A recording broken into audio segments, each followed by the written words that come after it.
In the sleepy village of Hazelwood, a haunting melody hides a deadly secret. When young soprano Clara Henshaw is found dead at Thornfield Hall, clutching a smudged sheet of music, Miss Jane Marple senses murder, not tragedy. A poisoned teacup, a cryptic lipstick mark, and a forgotten will unravel a web of greed and betrayal. As whispers of envy and hidden fortune surface, Miss Marple's keen eye uncovers the truth. Clara's final song was her cry for justice, pointing to a killer who thought they'd silenced her forever. Chapter 1. The Melody in the Mist. The village of Hazelwood lay hushed under a veil of autumn mist, its cottages and winding lanes softened by the gentle drizzle that had settled in at dawn. From her parlor window, Miss Jane Marple observed the world with the keenness of a hawk, her knitting needles moving in a steady, almost meditative rhythm.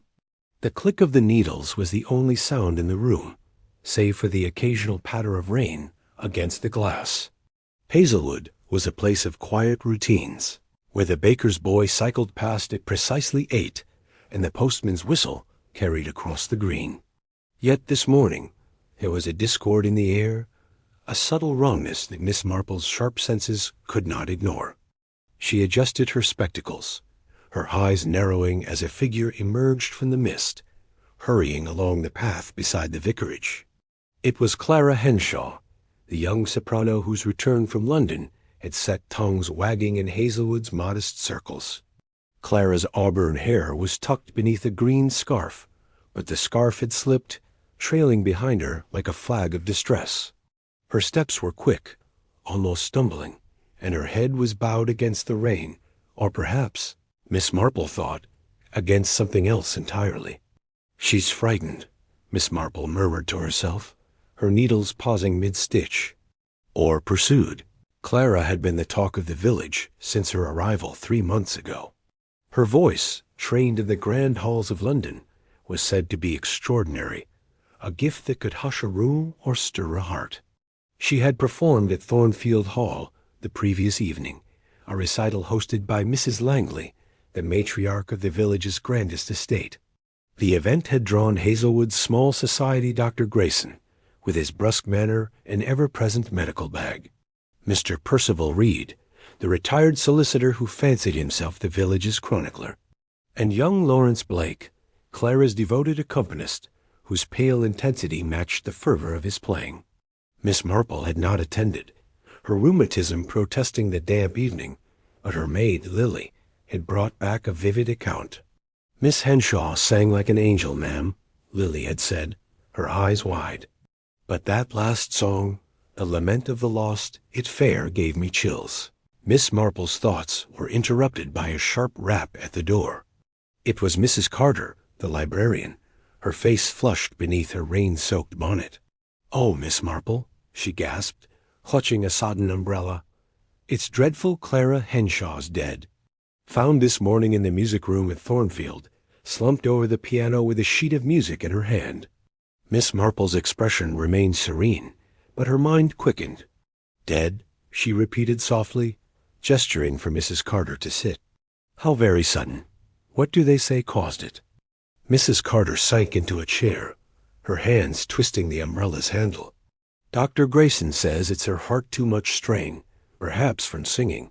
But it's queer, isn't it? She was so young, so full of life. And that song?" Her voice trailed off, and she shivered. Miss Marple poured tea from a pot kept warm on the hearth, her movements deliberate. "The song, you say? Tell me more." Mrs. Carter hesitated, as though the memory itself were unsettling. "It was beautiful, but mournful, like something you'd hear at a funeral." Clara sang at last, and when she finished, the room was so quiet you could hear the candles flicker. She looked pale, almost as if she knew something was wrong. Miss Marple's eyes gleamed behind her spectacles. "And the sheet of music found with her, was it the same?" Mrs. Carter nodded. "They say it was The Lament of the Lost. Lawrence Blake wrote it for her, you know. He's devoted to her, poor lad. Must be heartbroken." Miss Marple sipped her tea, her mind threading through the details. A young woman, dead at the piano.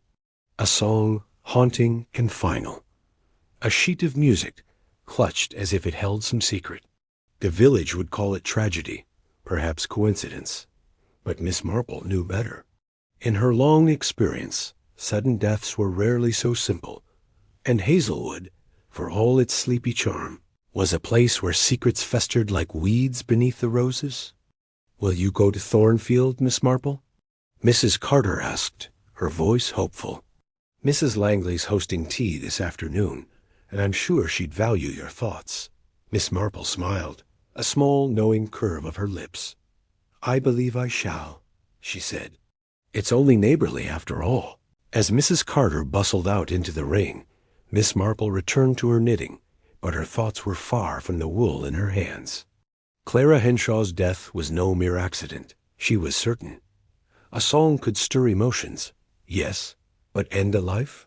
That was a puzzle worth unraveling, and Miss Marple, with her quiet ways and unerring instinct, was just the woman to do it. Chapter 2. The Gathering at Thornfield. The rain had softened to a fine mist by the time Miss Jane Marple arrived at Thornfield Hall, her umbrella tucked neatly under her arm, and her sensible shoes clicking against the gravel drive. The hall, a sprawling relic of Georgian splendor, loomed through the haze, its ivy-clad walls and tall windows exuding an air of faded grandeur. Miss Marple paused at the entrance, her sharp eyes noting the uneven stones of the portico, the faint cracks in the facade, small signs of neglect that spoke volumes about the Langley family's fortunes. Inside, however, the drawing-room was a study in polished elegance, its chandeliers catching the firelight and its heavy drapes framing views of the sodden gardens beyond. Mrs. Evelyn Langley, the mistress of Thornfield, greeted Miss Marple with a smile that was both warm and calculated, her silver hair swept into an impeccable chignon. "Miss Marple, how kind of you to come," she said, her voice smooth as the silk of her dress. "Such a dreadful day, and now this tragedy with poor Clara. We're all quite shaken."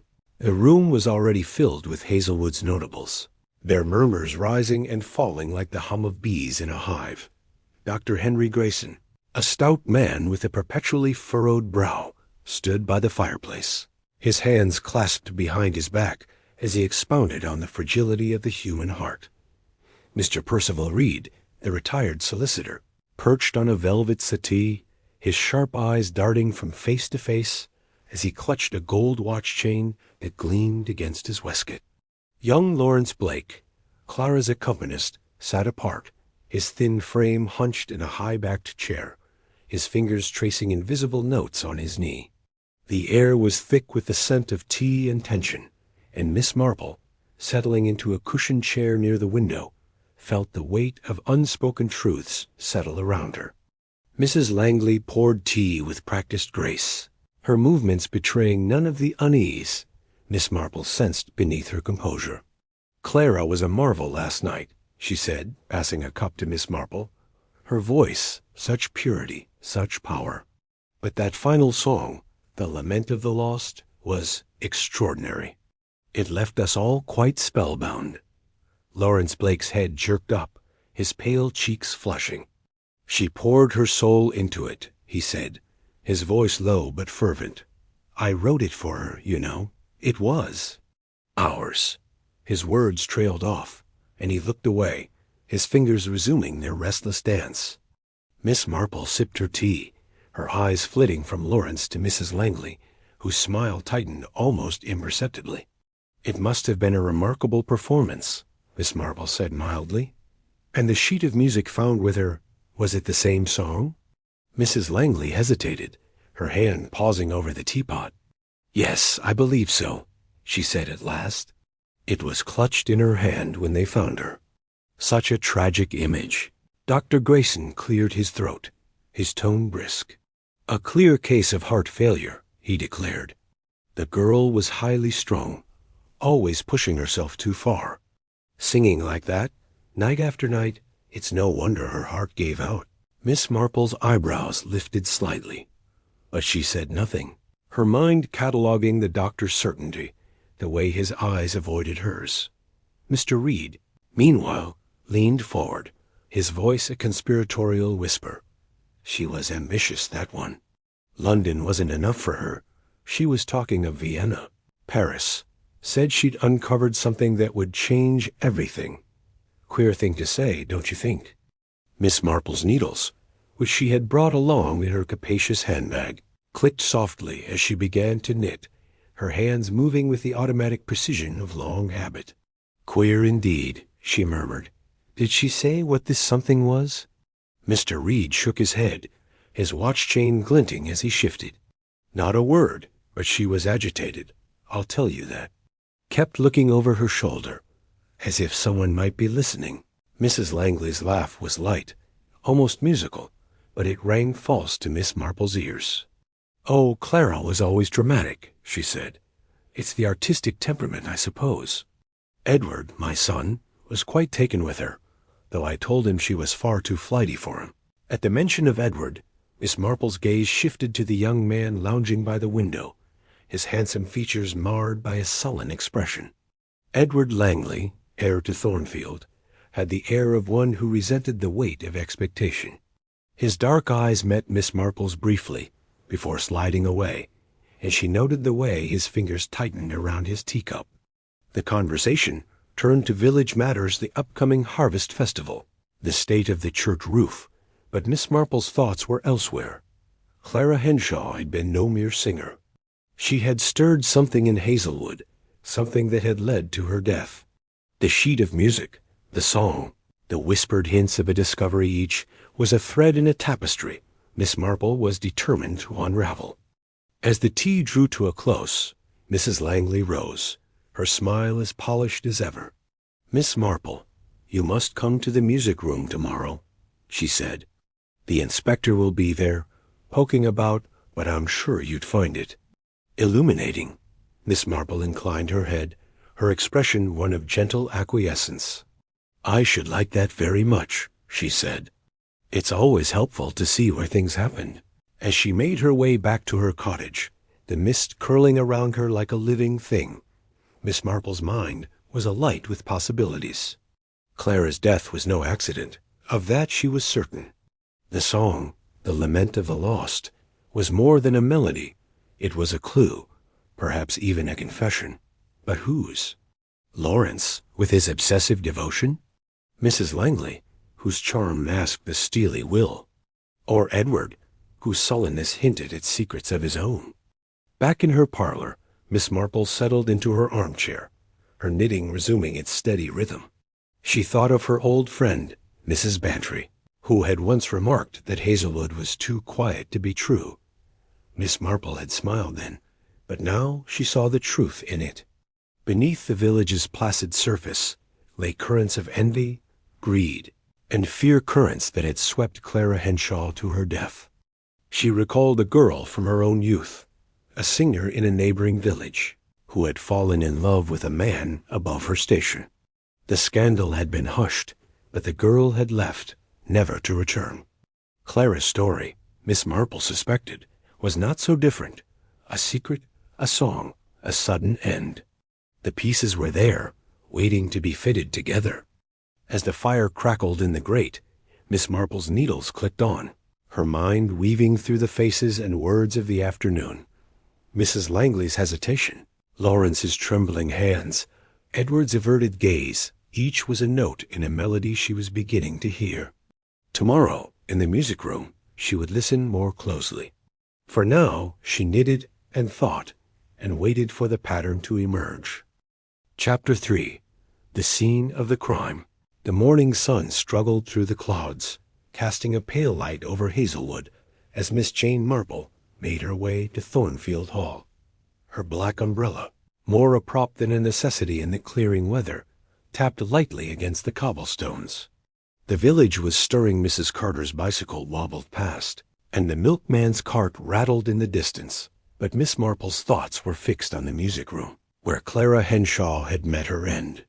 She had seen many such rooms in her time, filled with the echoes of joy or sorrow, and she knew they often held secrets as tangible as the dust motes dancing in the light.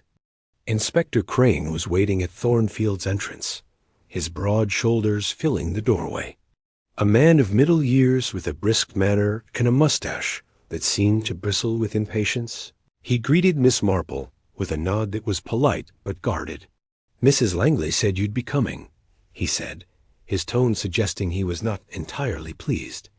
"She thinks you might offer some local perspective. But I'll warn you, Miss Marple, this is a straightforward case. Heart failure, plain as day." Miss Marple's eyes twinkled behind her spectacles, but her voice was mild. "Of course, Inspector. I'm only here to observe. A village spinster, you know, has little else to occupy her."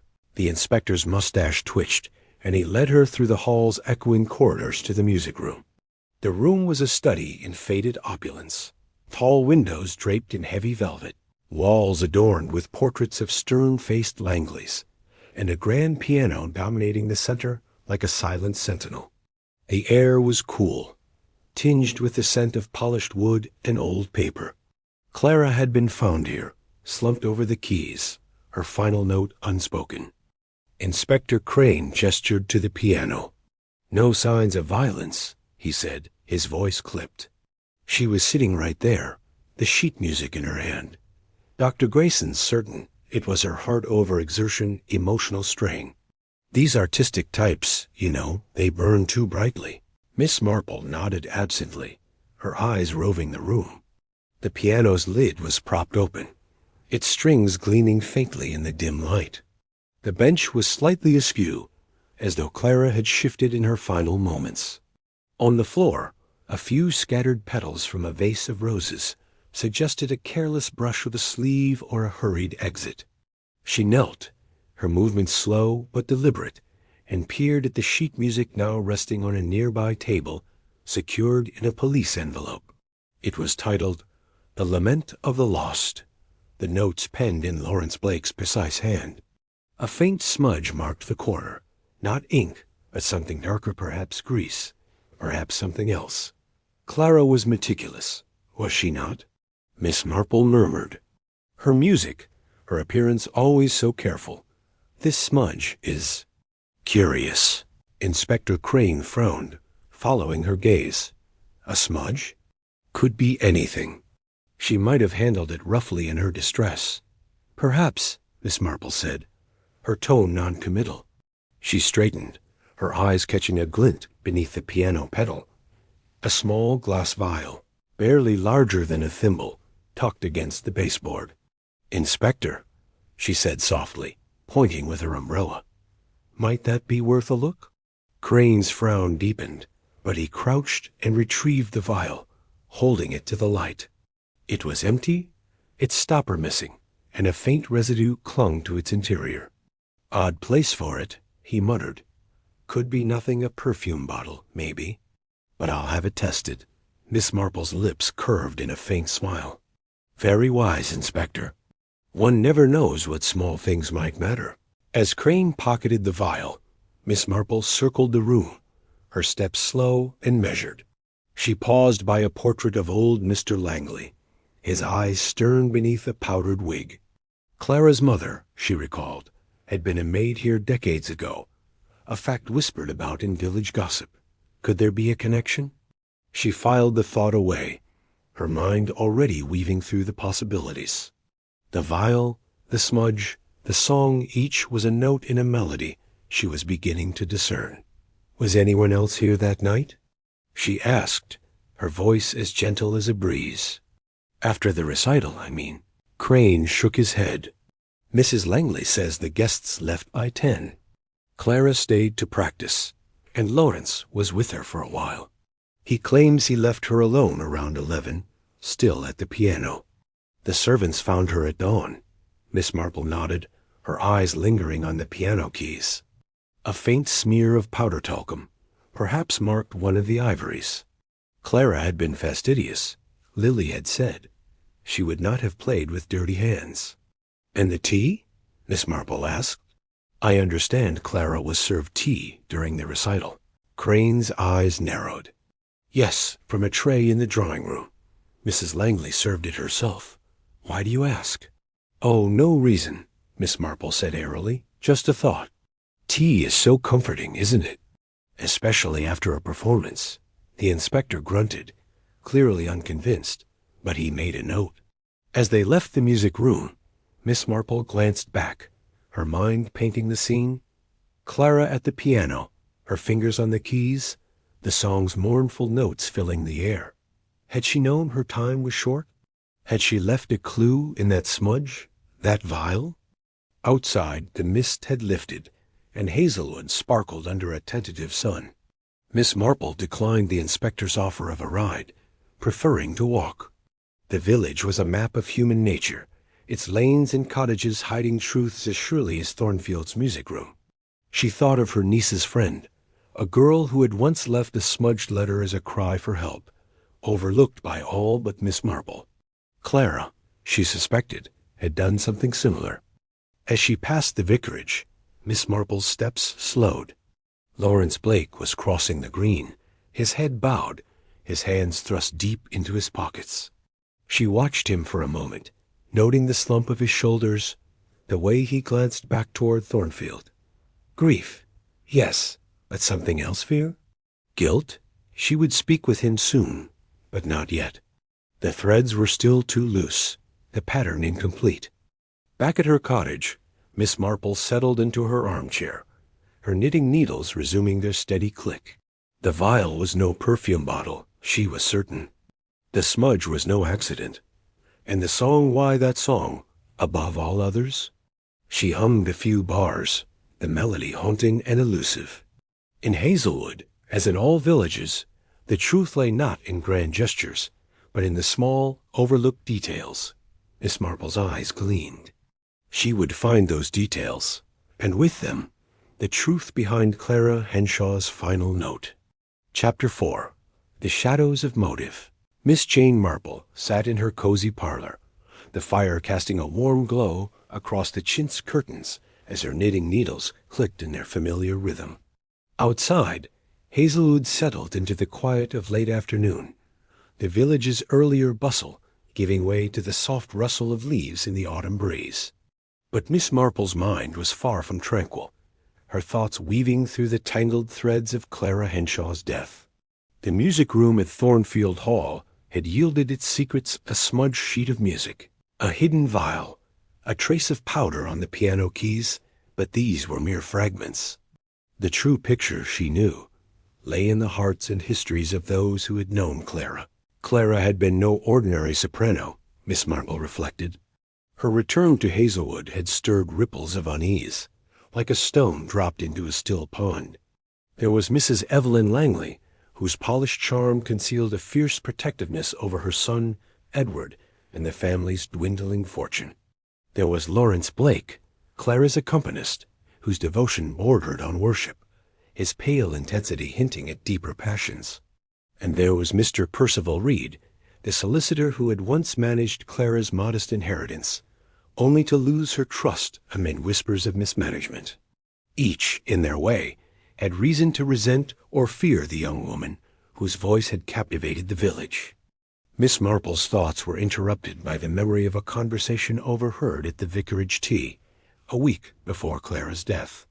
The vicar's wife, Mrs. Ellison, had leaned close, her voice low with excitement. "Clara told me she was leaving Hazelwood again," she had confided. "She'd found something that would change everything. She wouldn't say what, but she was. Different, determined." Miss Marple's needles paused, her eyes narrowing.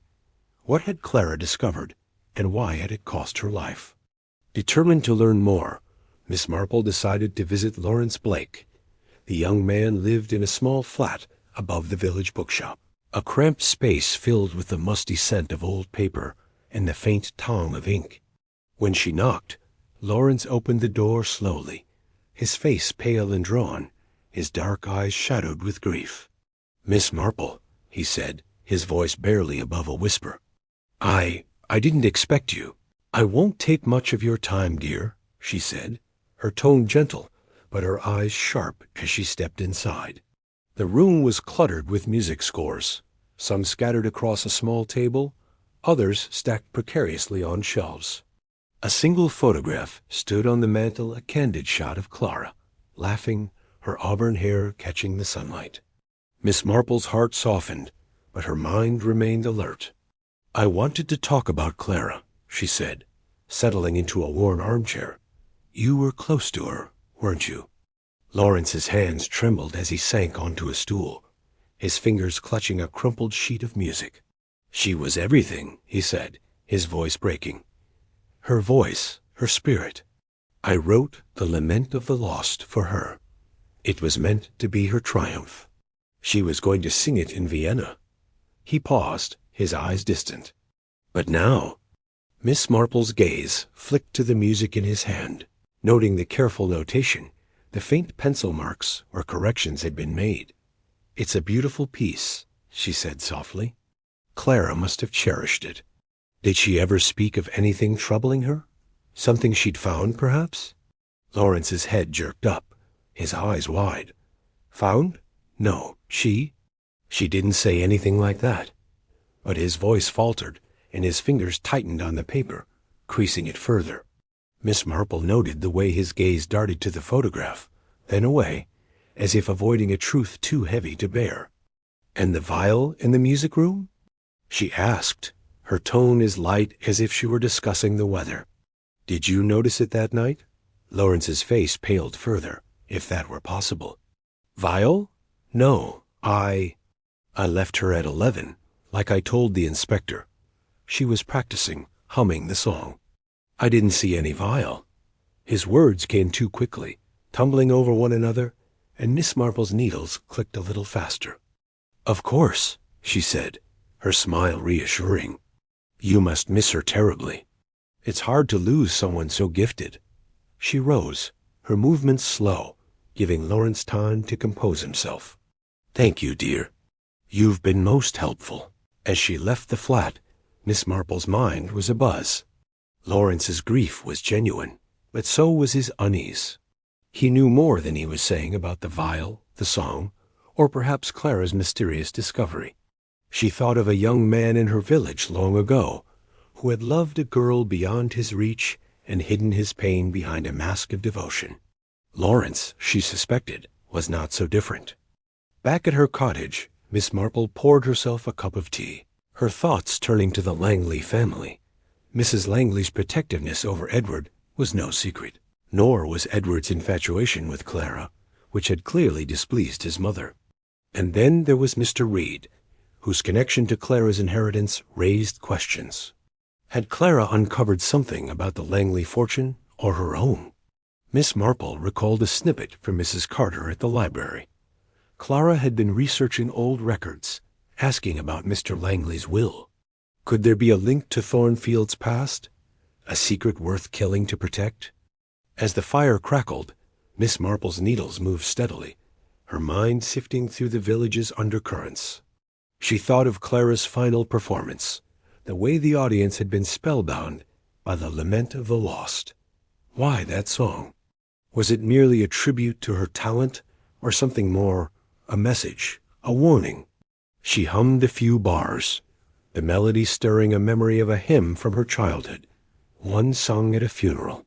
Loss, longing, revelation, the song's notes seemed to carry all three. Miss Marple set her knitting aside, her eyes gleaming in the firelight. The vial, the smudge, Lawrence's trembling hands, these were not random. They were pieces of a puzzle, and she was beginning to see its shape. Tomorrow, she would visit the library, where Mrs. Carter's records might shed light on Clara's inquiries. For now, she sipped her tea, her mind as clear and sharp as the autumn air. In Hazelwood, secrets were like the mist ever present, but fleeting when the sun broke through. And Miss Marple, with her quiet persistence, was determined to bring that light. Chapter 5. The echoes of the past. The morning air in Hazelwood was crisp, carrying the scent of damp earth and wood smoke as Miss Jane Marple made her way to the village library. Her steps were measured, her black handbag swinging gently at her side, but her mind was as nimble as ever, piecing together the fragments of Clara Henshaw's death. The music room at Thornfield had offered clues: a smudged sheet of music, a hidden vial, a trace of powder, but these were mere threads. To weave them into truth, Miss Marple needed to delve deeper into the village's past and the secrets it held. The library, a modest stone building tucked beside the church, was a treasure trove of Hazelwood's history, presided over by Mrs. Carter, a woman whose memory for names and dates rivaled Miss Marple's own. As Miss Marple entered, the scent of old leather and polished shelves enveloped her, a comforting contrast to the chill outside. Mrs. Carter looked up from her desk, her spectacles glinting in the light of a single lamp. "Miss Marple, I thought you might come," she said, her voice tinged with excitement. "This business with Clara, it's dreadful, isn't it?" "Quite dreadful," Miss Marple agreed, settling into a chair opposite the desk. Her eyes, bright and inquisitive, scanned the rows of ledgers behind Mrs. Carter. "I understand Clara visited you recently. She was asking about the Langley family, was she not?" Mrs. Carter's hands fluttered, as though the question had stirred a nest of secrets. "Oh, yes. She came in last week, all in a flurry. Wanted to see the old records specifically, anything about Mr. Langley's will. The late Mr. Langley, I mean Mrs. Langley's husband. She was quite particular about it." Miss Marple's needles, retrieved from her handbag, began their gentle click. "And did she find what she was looking for?" Mrs. Carter leaned forward, her voice dropping to a conspiratorial whisper. "She spent hours with the parish registers and some old correspondence. I helped her find a copy of the Will Nothing official, mind you, just a summary from the solicitor's records. It mentioned the usual bequests to the family, but Clara seemed interested in a codicil, something about a provision for services rendered. She wouldn't say why, but her eyes were shining, like she'd found a key to something." Miss Marple's mind quickened. A codicil, a provision, vague terms that could hide a multitude of truths. She recalled the village gossip about Clara's mother, Ellen Henshaw, who had been a maid at Thornfield in her youth. Ellen had left Hazelwood abruptly, returning only after Clara was born. Could the codicil concern her? Did Clara mention anything else? Miss Marple asked, her tone as mild as ever. Anything about her family, perhaps? Mrs. Carter shook her head. Not a word, but she was agitated. Kept muttering about making things right. I thought it odd, but Clara was always a bit dramatic, wasn't she? Miss Marple smiled faintly, her needles moving faster. Dramatic, yes, but Clara's agitation suggested more than temperament. She had uncovered something, perhaps a claim to the Langley fortune, or a secret that threatened it. Miss Marple thanked Mrs. Carter and promised to return, her thoughts already turning to the evening's event. A village gathering at the assembly rooms, where Hazelwood's residents would no doubt be abuzz with Clara's death. The assembly rooms were aglow with lanterns when Miss Marple arrived, her shawl draped neatly over her shoulders. The crowd was a mix of familiar faces, farmers, shopkeepers, and the village elite, all mingling under the pretense of discussing the harvest festival. But the real topic, Miss Marple knew, was Clara. She moved through the room, her small figure unassuming, her ears attuned to every whisper. Near the refreshment table, she spotted Edward Langley, his handsome features marred by a scowl as he spoke to a friend, a young man named Tom Harper. Miss Marple edged closer, her expression one of polite disinterest. "She was trouble," Edward muttered, his voice low but sharp, "always poking into things that didn't concern her. If she'd just left well enough alone?" He trailed off, catching sight of Miss Marple, and his face smoothed into a forced smile. "Good evening, Miss Marple," he said, his tone overly bright. "Enjoying the festivities?" "Very much," she replied, her eyes meeting his for a moment. She noted the tension in his jaw, the way his hand gripped his glass. Edward, she suspected, knew more about Clara's inquiries than he let on. As the evening wore on, Miss Marple observed the others. Mrs. Langley, resplendent in navy silk, circulated with her usual grace, but her eyes darted to Edward too often, betraying her concern. Lawrence Blake stood alone by a window, his fingers tapping a silent rhythm, his gaze fixed on the darkness outside. Mr. Percival Reed, meanwhile, held court with a group of older villagers, his voice carrying tales of Thornfield's past tales that stopped short of anything too revealing. Miss Marple sipped her lemonade, her mind sifting through the pieces. Clara's research into the Langley will, Edward's resentment, Lawrence's guarded grief all pointed to a secret rooted in Thornfield's history. She thought of a case from her youth, a family dispute over an inheritance that had ended in betrayal. The parallels were striking, but she needed more, something to connect the vial, the song, and Clara's final moments. As she left the assembly rooms, the night air cool against her face, Miss Marple's thoughts returned to the music room. The smudge on the sheet music, the vial beneath the pedal, these were not accidents. Clara had been meticulous, yet her final act was marked by disorder. Had she left a clue, knowing her time was short? Miss Marple hummed a few bars of The Lament of the Lost, its mournful notes echoing in her mind. The song was more than a performance. It was a thread tying Clara to her killer. Back at her cottage, Miss Marple settled by the fire, her knitting resuming its steady rhythm. The Langley will, Clara's mother, the codicil, these were the echoes of a past that had reached into the present. Tomorrow, she would speak to Inspector Crane, perhaps nudge him toward the library's records. For now, she knitted, her mind as clear as the stars emerging above Hazelwood. The truth, she knew, was like a melody hidden at first, but unmistakable once you heard its tune. Chapter 6. The Final Note. The late morning light filtered through the stained glass windows of Thornfield Hall, casting fractured colors across the polished floors, as Miss Jane Marple followed Inspector Crane through the echoing corridors. The summons had come early, delivered by a breathless messenger boy who had interrupted her breakfast with news that the inspector wished to see her at once. Miss Marple, her black handbag clutched firmly, sensed that the threads of Clara Henshaw's death were drawing tighter, and she was eager to see what new knot had formed. Inspector Crane's face was grim as he led her to the music room, where the air still held the faint scent of roses and tragedy. "We've had the vial analyzed," he said without preamble, his mustache bristling as he spoke. "Poison, a rare compound, slow-acting but lethal. It wasn't in the vial itself, though that was empty, likely a decoy. The poison was in her tea, administered sometime during the recital." Miss Marple's eyes widened slightly, though her expression remained composed. "In her tea?" she repeated softly, her mind racing. That it was someone close, someone with access to the tray? Crane nodded, his gaze sharp. "Exactly.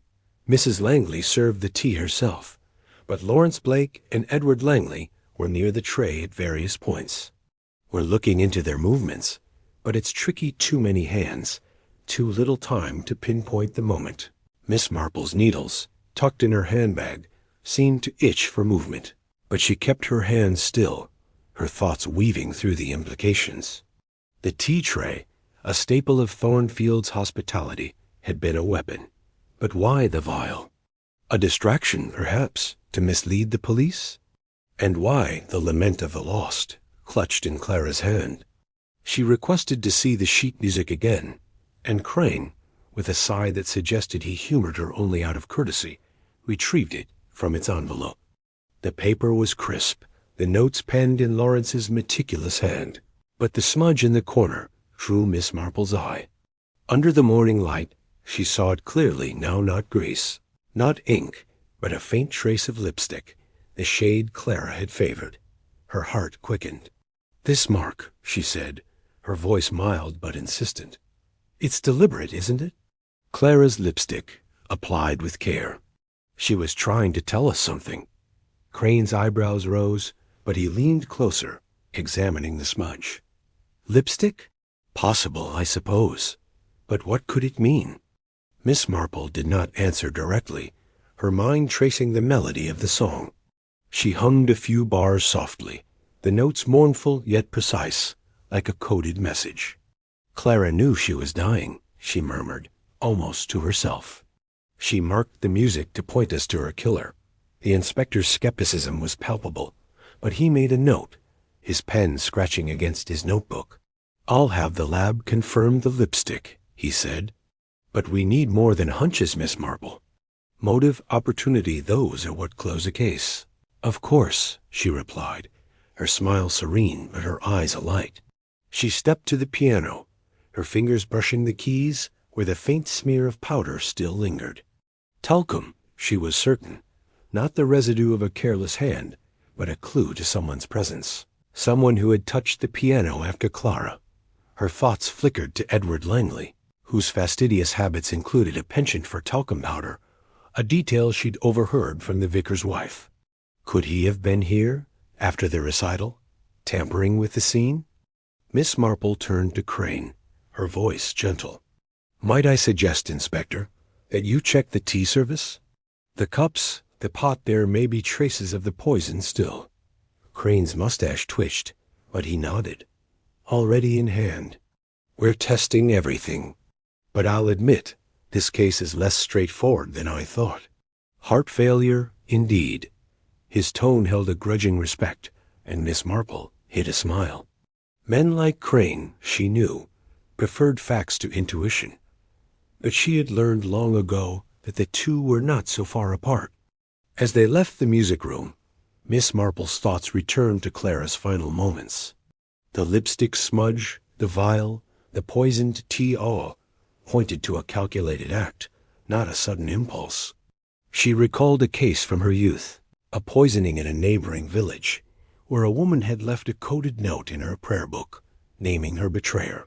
Clara, she suspected, had done something similar, using her beloved music as her voice beyond the grave. Outside, the gardens of Thornfield were damp with dew, the roses bowing under their own weight. Miss Marple paused, her eyes scanning the path to the village.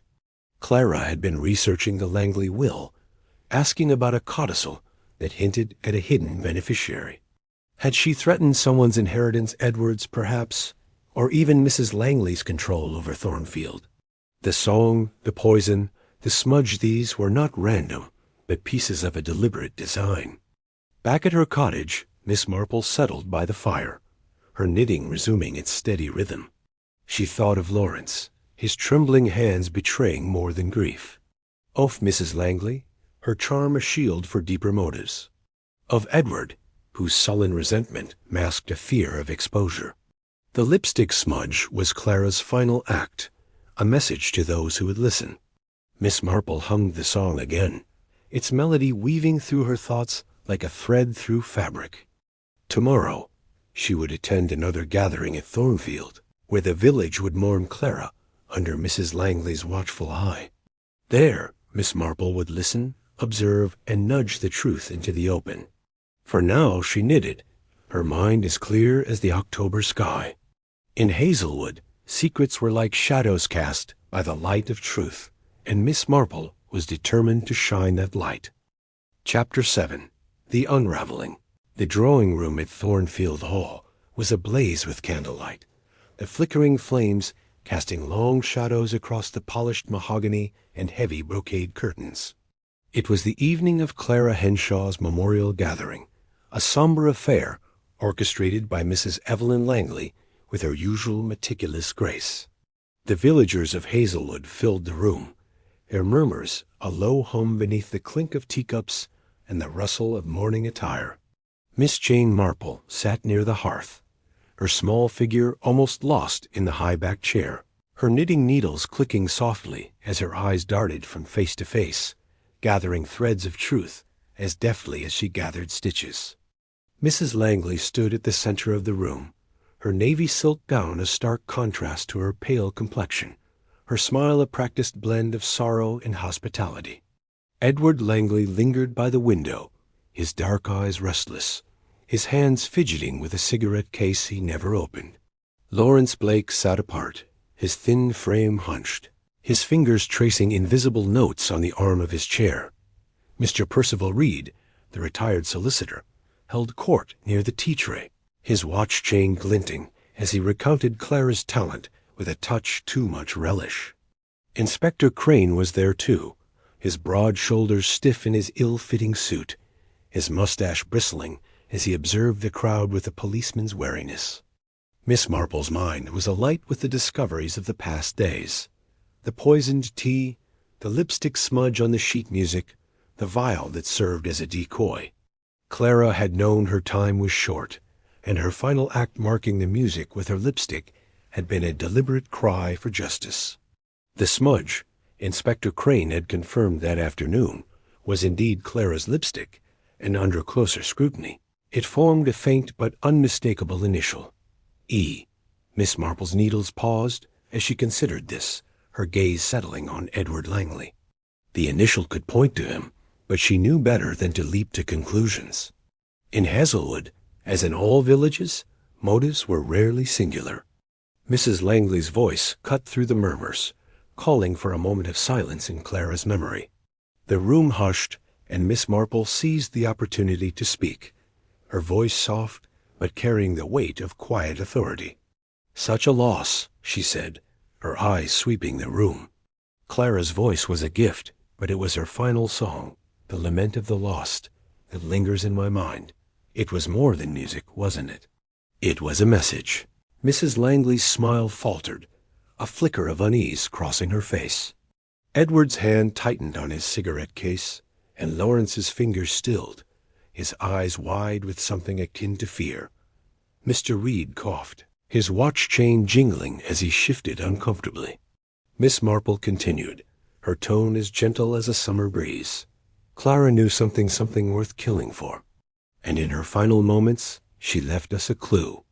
That lipstick mark on the music, so carefully placed. It wasn't an accident, was it? Inspector Crane, primed by Miss Marple's earlier hints, stepped forward, holding the sheet of music in its protective envelope. "We've confirmed the mark is lipstick," he said, his voice gruff. "And it forms an E. Miss Marple seems to think it's significant." I'm inclined to agree. The room stirred, whispers rising like a gust of wind. Edward Langley's face drained of color, his eyes darting to his mother, then to the floor. Mrs. Langley's hand trembled as she set down her teacup, the porcelain clinking against the saucer. Lawrence's breath hitched, and he looked away, his hands clenching into fists. Miss Marple watched them all, her mind weaving the final threads of the pattern. Clara was researching the Langley will, Miss Marple said, her voice steady. She found a codicil, a provision for services rendered, perhaps tied to her mother, who once served at Thornfield. That codicil threatened someone's inheritance, didn't it? Someone who stood to lose everything if Clara claimed her share. Edward Langley stepped forward, his voice sharp. "This is nonsense." Clara was nobody, a singer with dreams too big for her. She had no claim to anything. Miss Marple's eyes met his, calm but unyielding. "But she did, Edward. The will named her mother, and through her, Clara herself. You knew, didn't you? You poisoned her tea to keep Thornfield's fortune secure." The room fell silent, the air thick with shock. Edward's face twisted, his composure crumbling. "You can't prove that." He snapped, but his voice betrayed a quiver of panic. Mrs. Langley moved to his side, her hand on his arm, but her eyes were cold, calculating. Inspector Crane stepped closer, his notebook open. "We've tested the tea service," he said.